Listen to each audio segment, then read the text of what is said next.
34వ కీర్తన చదువుకుందాం. నేనెల్లప్పుడూ యెహోవాను సన్నుతించెదను. నిత్యము ఆయన కీర్తి నా నోట నుండును.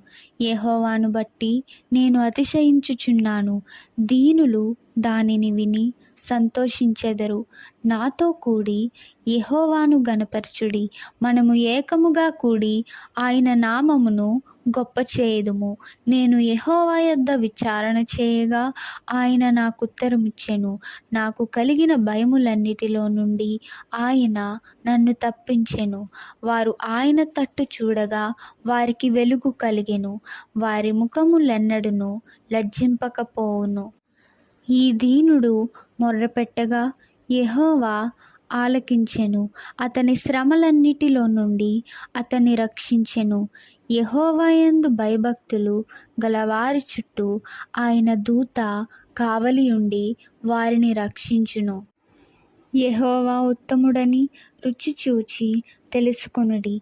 ఆయన ఆశ్రయించు నరుడు ధన్యుడు. యెహోవా భక్తులారా, ఆయన యందు భయభక్తులు ఉంచుడి.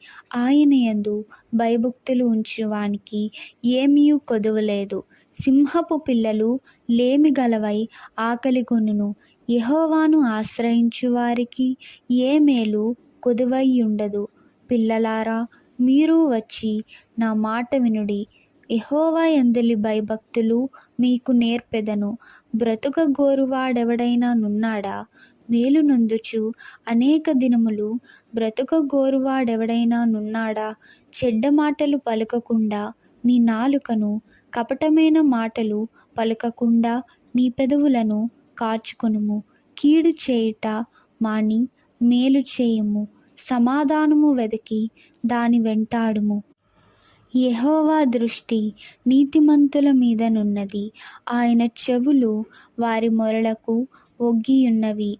దుష్క్రియలు చేయు వారి జ్ఞాపకమును భూమి మీద నుండి కొట్టివేయుటకై యెహోవా సన్నిధి వారికి విరోధముగానున్నది. నీతిమంతులు మొర్రపెట్టగా యెహోవా ఆలకించెను. వారి శ్రమలన్నిటిలో నుండి వారిని విడిపించును. విరిగిన హృదయము గలవారికి యెహోవా ఆసన్నుడు. నలిగిన మనస్సు గలవారిని ఆయన రక్షించును. నీతిమంతునికి కలుగు ఆపదలు అనేకములు. వాటన్నిటిలో నుండి యెహోవా వానిని విడిపించును. ఆయన వాని ఎముకలన్నిటినీ కాపాడును. వాటిలో ఒక్కటైనను విరిగిపోదు. చెడుతనము భక్తిహీనులను సంహరించును. నీతిమంతుని